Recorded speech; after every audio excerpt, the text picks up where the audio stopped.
नमस्कार दोस्तों। आज मैं आपको बताने वाला हूँ कि घर में जो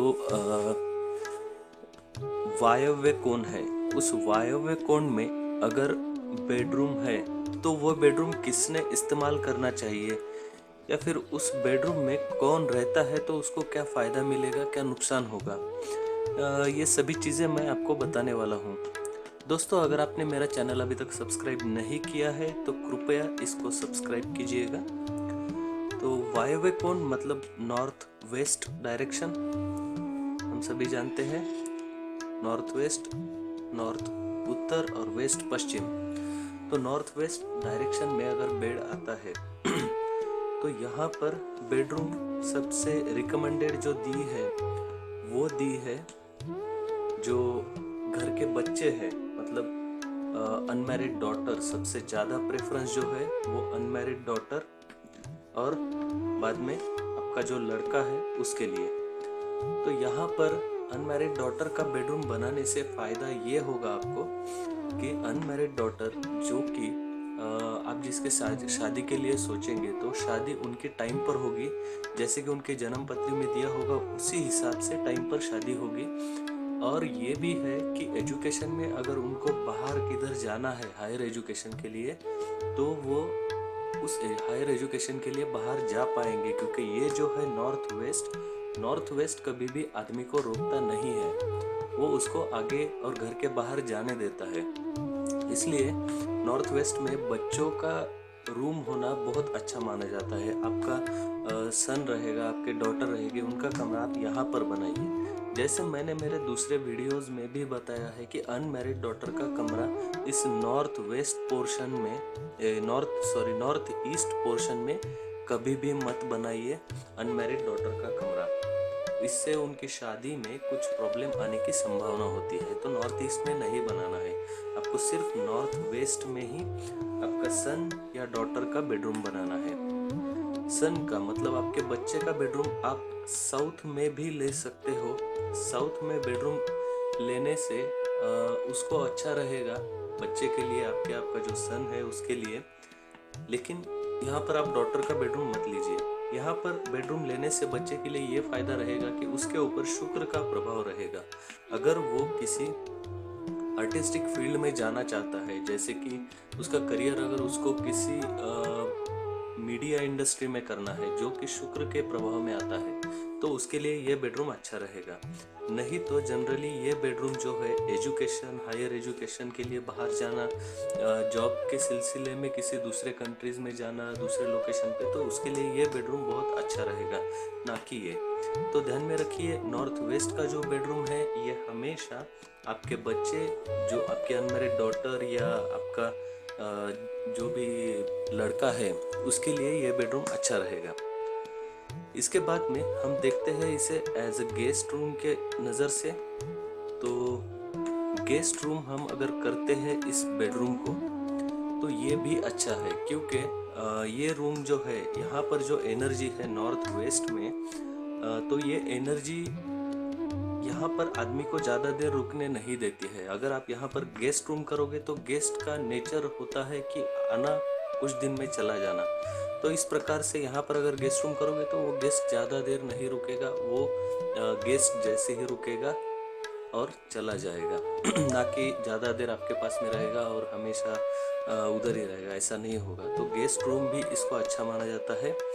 अगर नॉर्थ वेस्ट में आप ड्राइंग रूम बनाते हो तो ड्राइंग रूम भी नॉर्थ वेस्ट में चलता है। अगर आपका घर या तो पश्चिम या उत्तर मुखी है और आपको दूसरी दिशाओं से जगह नहीं है तो आप यहाँ से मतलब इस रूम के लिए एंट्रेंस बना सकते हो और आप वायव्य में ड्राइंग रूम भी बना सकते हो।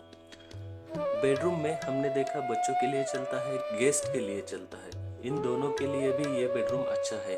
अभी अगर यहाँ पर हम बेडरूम बनाते हैं घर के मुख्य स्वामी का, घर का जो स्वामी है यानी कि घर का जो घर चलाता है वो आदमी, वो अगर यहाँ पर सोता है तो वो ज़्यादा दिन घर में नहीं रह पाएगा। उसका जॉब का नेचर ही ऐसा रहेगा कि वो हमेशा कुछ ना कुछ काम से बाहर जाता रहेगा, वो घर में नहीं टिकेगा। अगर आपको इस प्रकार से नौकरी करना है तो आप ये कमरा प्रेफर कर सकते हो।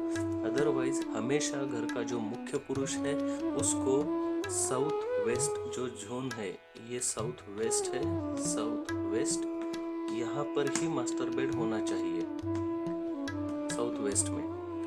तो घर का जो मुखिया है उसके लिए ना कि नॉर्थ वेस्ट, उसको साउथ वेस्ट ही चाहिए। तो आप समझ गए होंगे कि नॉर्थ वेस्ट में घर के स्वामी को बेडरूम नहीं देना चाहिए, इंस्टेबिलिटी आती है उसकी वजह से। उसके बाद में घर में जो बुजुर्ग लोग हैं तो उसमें कंडीशन ऐसा है, अगर आपके घर में परमानेंट आपके पिताजी या माताजी आपके साथ में रहते हैं तो आप उनको ईशान का कमरा एज ए बेडरूम दीजिए, ना कि नॉर्थ वेस्ट का। आप उनको ईशान के कमरे में रुका सकते हैं, ये उनके हेल्थ के लिए, उनके नेचर के लिए, सभी चीज़ों के लिए बहुत अच्छा रहेगा। लेकिन अगर आप उनको नॉर्थ वेस्ट में देते हो तो वो घर में ज़्यादा टिक नहीं पाएंगे। हमेशा वो किसी न किसी के घर पे, मतलब ठीक है अभी आए हैं तो मुझे कल उनके घर पे जाना है, उस लड़के के, बाद में उस लड़के के, वो हमेशा घूमते रहेंगे। वो एक जगह पे स्टेबल नहीं, मतलब इस घर में स्टेबल नहीं रह पाएंगे। वो एज अ गेस्ट ही इधर आएंगे और चले जाएंगे। तो इसलिए अगर आपके बच्चों के लिए आपको आपके पेरेंट्स आपके घर में चाहिए, घर में बड़ों का होना बहुत अच्छा होता है, आशीर्वाद रहता है, भगवान की कृपा रहती है, भगवान का दूसरा रूप होते हैं माता पिता। अगर वो आपके घर में रहते हैं तो हमेशा आपको बहुत अच्छी ऊर्जा मिलती रहेगी, तो आप उनको इस कमरे में ठहरा सकते हैं। तो नॉर्थ वेस्ट में आप आपके घर के जो बुजुर्ग हैं उनका बेडरूम भी मत बनाइएगा। नॉर्थ वेस्ट जो है, कभी कभी नॉर्थ वेस्ट इसलिए भी अगर आपके पास में ईशान कोण पूजा घर के लिए अवेलेबल नहीं है तो आप पूजा घर नॉर्थ वेस्ट में बना सकते हो। ये मैं आपके जानकारी के लिए बता रहा हूँ, क्योंकि घर के दूसरे पोर्शन में आप पूजा घर नहीं बना सकते हो, तो यहाँ पर आप पूजा घर बना सकते हो। पूर्व की तरफ मुख करके आप पूजा कर सकते हो नॉर्थ वेस्ट के रूम में। और इस कंडीशन में यहाँ पर बच्चों का अगर रूम रहेगा तो भी चलता है, कोई प्रॉब्लम नहीं है। पूजा घर में आप बच्चों का रूम तैयार कर सकते हैं। दोस्तों, अगर आपके घर की जो आपकी डॉटर है, आपके डॉटर को जैसा मैंने बताया है कि जो नॉर्थ ईस्ट का कमरा है वो आपको कभी भी नहीं देना है और सिर्फ नॉर्थ वेस्ट का ही कमरा देना है। आपका बच्चा अगर जॉब कर रहा है और उसको परदेश जाने के कुछ चांसेस चाहिए, आजकल ये ट्रेंड बहुत है, वो ट्राई कर रहा है, उसको चांस नहीं मिल रहा है, ऐसे केस में आप देख सकते हैं या तो आपने उसका बेडरूम नॉर्थ ईस्ट में बनाया है या फिर साउथ में बनाया। अगर इन दो जगहों पे उसका बेडरूम आपने बनाया है, मतलब आपने नॉर्थ वेस्ट छोड़कर इनमें से किसी जगह पर भी आपने उसका बेडरूम बनाया है, तो वो जल्दी से बाहर नहीं जा पाएगा। उसको बाहर जाने में प्रॉब्लम्स आएंगे। वो जो उसको चाहिए, मतलब एजुकेशन के लिए या जॉब में प्रोग्रेस के लिए उसको दूसरे कंट्री में या दूसरे लोकेशन पे जाना है, तो वो जल्दी से नहीं जा पाएगा। उसके लिए आपको उसको इसी ही रूम में बेडरूम देना है। तो ये बेडरूम आप अगर बच्चों को पहले से ही देते हो, यहाँ पर आप स्टडी रूम भी बना सकते हो। स्टडी रूम ईशान में भी बना सकते हो और वायव्य में भी, या फिर वो अगर पश्चिम में स्टडी करने बैठता है तो भी चलता है, लेकिन उसका मुख या तो उत्तर या पूर्व की तरफ होना चाहिए, ये आपको ध्यान में रखना है। ओके, पूर्व मतलब या तो इधर या उत्तर की तरफ मुख होना चाहिए, ये आपको ध्यान में रखना है। मैं आपको ठीक से दिखाता हूँ।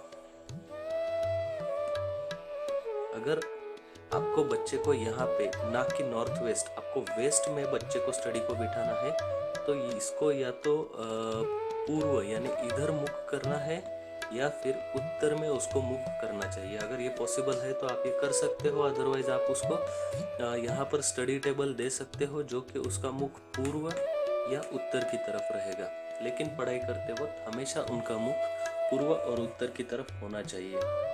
तो इस प्रकार आप बच्चों को ये रूम अगर पहले से ही देते हैं तो उनके लिए ये बहुत अच्छा और फायदेमंद रहेगा। तो नॉर्थ वेस्ट जो है ये दो चीज़ों के लिए बहुत अच्छा है। एक तो गेस्ट का बेडरूम आप यहाँ पर बनाओ, आपको अच्छे रिजल्ट्स मिलेंगे। आप यहाँ पर ड्राइंग रूम बनाओ तो भी आपको अच्छे रिजल्ट्स मिलेंगे।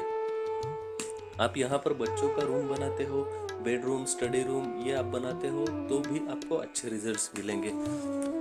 तो नॉर्थ वेस्ट में किस किस के बेडरूम बनाना है ये मैंने आपको आज बताया है।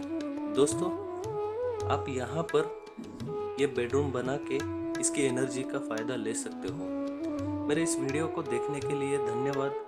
और दोस्तों, अगर आपने अभी तक मेरा चैनल सब्सक्राइब नहीं किया है तो कृपया इसको सब्सक्राइब कीजिएगा और इसको अपने दोस्तों के साथ में ज़रूर शेयर कीजिएगा।